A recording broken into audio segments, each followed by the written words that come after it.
അയ്യോ ശബ്ദവും പിന്നെ ആനയുടെ കൊലവിളിയും കേട്ടു എന്ന് ഉറപ്പാ. കേട്ട് നല്ല പരിചയമുള്ള ശബ്ദം, പക്ഷെ ആരുടെ ഒന്നും ഒരു പിടിയും കിട്ടണല്ല. എന്നാ മാഷെ മയ്യത്ത് കാട്ടിൽ തന്നെ ഉണ്ടാവും. നമ്മൾ ഓമനന്റെ പറ്റിയാരെങ്കിലും ആയിരിക്കും, അല്ലാതെ ആ സമയത്ത് ആരാ ബൈക്ക് പോകാൻ?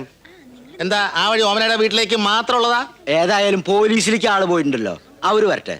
പോലീസുകാർ വന്ന് ചോദിക്കുമ്പോ ആരാ വഴിക്ക് പോയെന്നറിയാം. എന്തായാലും വലിയ കഷ്ടായി പോയി. എന്താടോ ചത്തത് ഡയറി പാപ്പച്ചിയാ.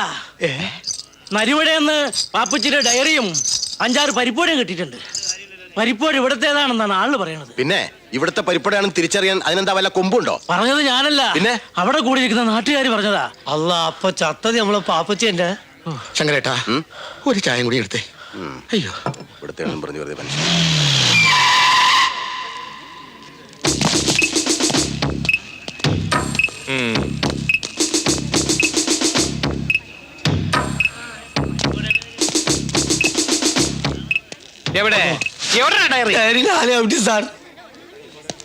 എന്നിട്ട് രാവിലെ സ്റ്റേഷനിൽ വന്ന ഒരു ഡയറി തൊണ്ടിയായിട്ട് കിട്ടിയെന്നാണല്ലോ പറഞ്ഞത്. അതവിടെ കിടപ്പുണ്ട് സാർ, പോലീസ് വന്ന് എടുക്കട്ടെ എന്ന് കരുതി. ഒരു ഡയറി ആന ചവിട്ടിനാണോ പോലീസുകാരെ വിളിച്ചത്? അതല്ല സാർ, മരിച്ചയാളെ ഡയറി എന്നാ നാട്ടുകാർ വിളിക്കുന്നത്. അതെന്താ, അയാളെ കാണാൻ ഡയറിയുടെ ഷേപ്പാണോ? അതുകൊണ്ടല്ല, അയാളുടെ കക്ഷത്തിൽ എപ്പോഴും ഒരു ഡയറി ഉണ്ടാവും, അതുകൊണ്ടാ. ഈ പാപ്പച്ചിയുടെ ജഡം അവസാനമായിട്ട് കണ്ടതാരാണ്? ആനയെ അവസാനമായിട്ട് കണ്ടതാരാണ്? പാപ്പച്ചി. എന്നിട്ട് ഈ പാപ്പച്ചിയുടെ ജഡം എവിടെ അറിയുള്ളൂ സാർ, എവിടെയാണെന്ന്. ആരാണ്ട ഈ ഹൈ റേഞ്ച് ഓമന? ഹൈ റേഞ്ച് അല്ല സാർ, അടിവാര ഓമന. അടിവാര ഓമന എവളാര്, കഥാപ്രസംഗക്കാരിയോ അതോ എഴുത്തുകാരിയോ?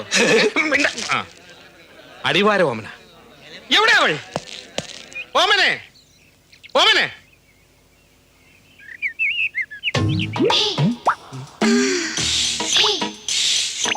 എന്നെ വിളിച്ചോന്ന്. ഓമനയുടെ പേരെന്താ? ഓമന.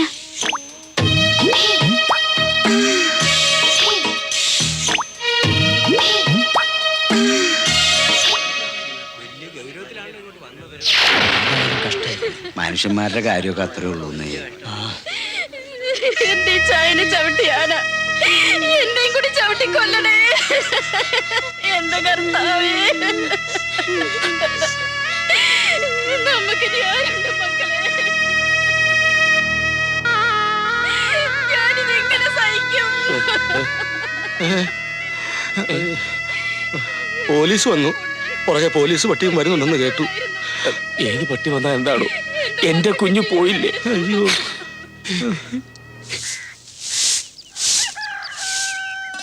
ഇത് എഡിറ്റർ കുങ്കുമം വീക്ക്ലി കൊല്ലം, ഇത് ഭാഷാപോഷിണി കോട്ടയം. കാര്യമൊക്കെ കാര്യം.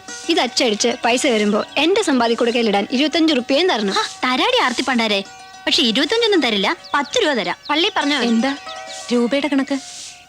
എന്റെ എടുത്തി സ്കൂളിൽ പോണ കൂട്ടത്തിൽ 2 കവർ വാങ്ങി സ്റ്റാമ്പ് ഒട്ടിച്ച് ഇത് പോസ്റ്റ് ചെയ്യുന്നതിന്റെ കൂലി അവള് ചോദിക്കുന്നത്. നീ വലിയ ഗമ കാട്ടിയാലേ ഇത് പോസ്റ്റ്മാൻ കുമാറിന്റെ കൊടുത്തുവിടാൻ എനിക്കറിയാം.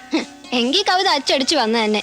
സ്റ്റാമ്പിന്റെ പൈസക്ക് ട്രാക്ക് വാങ്ങി കുടിച്ചിട്ട് കുമാരൻ ഏടത്തിയുടെ ഈ കവിത ചെറുവണ്ണൂർ പുഴയിൽ ഒഴുക്കും. ചെല്ല് കവർ വിലാസം എഴുതുമ്പോ മാറിപ്പോരുത്. വല്ലാത്തൊരു സാധനം തന്നെ. സാറിന് ജോലി ചെയ്യാൻ ഒരു മേശയും കസേരയിടാനുള്ള സ്ഥലമല്ലേ വേണ്ടു?